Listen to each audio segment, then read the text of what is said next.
राष्ट्रीय सदस्य सबकी तरफ से सेवा जोहार।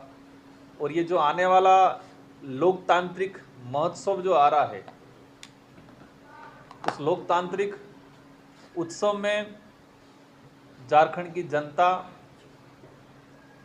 अपने विवेक से और उत्साह के साथ जोरदार प्रदर्शन करे, इस बार हमें आभास हो रहा है। भारत आदिवासी पार्टी झारखंड के अंदर हमारी प्रदेश कार्यकारिणी बनी हुई है, यहाँ से हमारे राष्ट्रीय सदस्य भी हैं।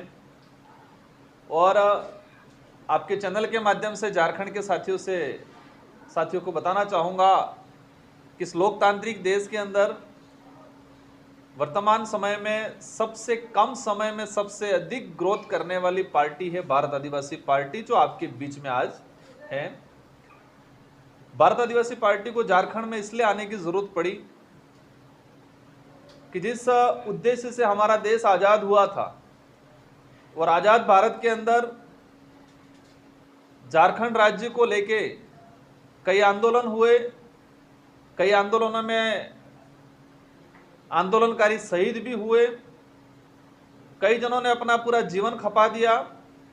लेकिन झारखंड राज्य बनने के बाद जिस उद्देश्य से इस राज्य का जो निर्माण हुआ था, इन उद्देश्यों पे कोई भी सरकार रही हो वो खरा नहीं उतरी है। राज्य निर्माण के वक्त यहाँ के लोगों ने बड़ी आस लगाई थी कि हमारा राज्य बनेगा और राज्य बनने के बाद एक स्वामित्व स्थापित होगा, यहाँ के युवाओं को रोजगार मिलेगा। और आज़ादी से पहले जो महापुरुष जल जंगल जमीन की लड़ाई लड़ते थे, बिरसा मुंडा की धरती कहा जाता है, बिरसा मुंडा का जन्मस्थल यहाँ हुआ है। और इस धरती से ही ये आंदोलन हुए थे पूरे देश के अंदर, और पूरे देश के अंदर आदिवासी समुदाय बिरसा मुंडा जी को आदर्श मानता है, साथ ही अन्य समुदाय भी आदर्श मानता है, जल जंगल जमीन की लड़ाई लड़ने वाले। लेकिन आजाद भारत के बाद राज्य का निर्माण हुआ, राज्य के निर्माण के बाद बिरसा मुंडा के जो उद्देश्य थे, उनकी जो आइडियोलॉजी थी, उस आइडियोलॉजी पे किसी भी पार्टी ने काम नहीं किया। आज भी झारखंड के अंदर आदिवासी समुदाय और यहाँ का मूल समुदाय जो जल जंगल जमीन की लड़ाई लड़ता आ रहा है। वर्तमान सरकार, उससे पूर्व की सरकार ने विकास के नाम से जमीन हड़पने का काम किया।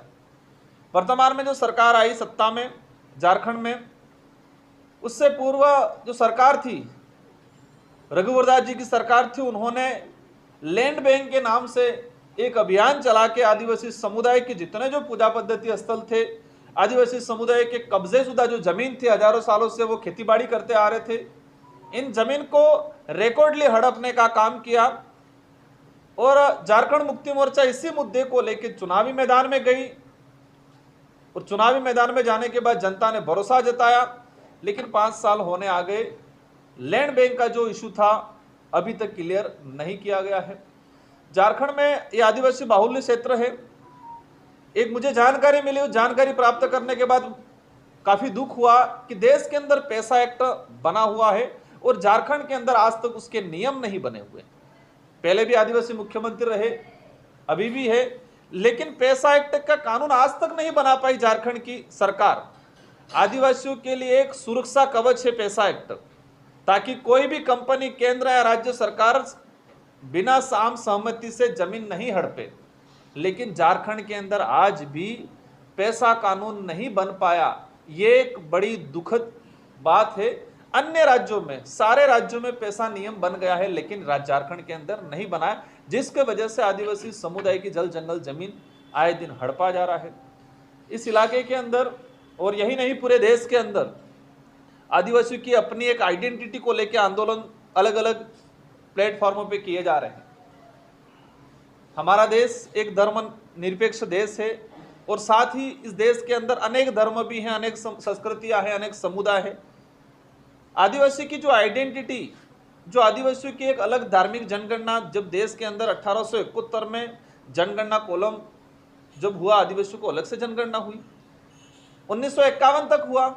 लेकिन वर्तमान या पूर्व की जो सरकारें रही, आदिवासियों के लिए अलग से नहीं, इसकी वजह से आदिवासी समुदाय अलग सभी धर्मों में बढ़ गया। तो सरना धर्म जो झारखंड में लंबे समय से जो डिमांड चल रही है, तो सरना धर्म कोड को लेके भारत आदिवासी पार्टी और साथ ही पूरे देश के अंदर आदिवासी धर्म कोलम को लेके भी आंदोलनरत है।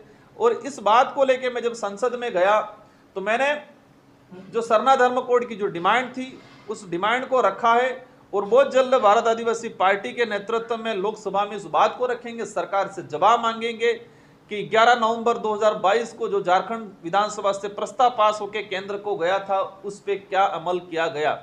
ये प्रस्ताव केंद्र के पाले में फेंक के शांति से बैठे, केंद्र टालमटोल कर रहा है। मतलब उसको जिम्मेदारी से सरना धर्म कोड की जो डिमांड करनी थी, उसकी जो पैरवी करनी थी, वो किसी भी पार्टी किसी भी सरकार ने सही तरीके से नहीं किए। और भारत आदिवासी पार्टी आने वाले समय में पुरजोर तरीके से केंद्र के अंदर ये बात रख के इसको इम्प्लीमेंट कराएंगे। इन समस्त मुद्दों को लेकर भारत आदिवासी पार्टी चुनावी मैदान में आई है और हमारी जो प्रदेश कार्यकारिणी है मजबूती से लगी हुई है। अवश्य झारखंड के अंदर एक नया परिवर्तन आएगा और साथ ही पूरे देश के अंदर हमारी पार्टी जोर शानदार तरीके से प्रदर्शन कर रही है और बहुत जल्दी झारखंड के अंदर भी हमारी पार्टी की तरफ से वर्क किया जाएगा। और हम बाकी जो पार्टियां है वो सत्ता प्राप्त करने को लेकर लड़ती है, भारत आदिवासी पार्टी आदिवासियों के हक अधिकार को लेकर लड़ रही है। हमारा उद्देश्य सिर्फ सत्ता प्राप्त करना नहीं है, हमारा उद्देश्य आदिवासियों की जल जंगल जमीन बचाना, आदिवासियों का स्वाभिमान बचाना, आदिवासियों का इतिहास जो खत्म किया जा रहा है उसको उजागर करना और आदिवासियों के कल्चर उनकी धार्मिक आइडेंटिटी को बरकरार रखना भारत आदिवासी पार्टी का मूल उद्देश्य है। और उन्हीं उद्देश्य को लेकर मैदान में जाएगी और अवश्य हमें उम्मीद है। मैं कल से आया देख रहा हूं झारखंड के अंदर लोगों को ठगा गया है।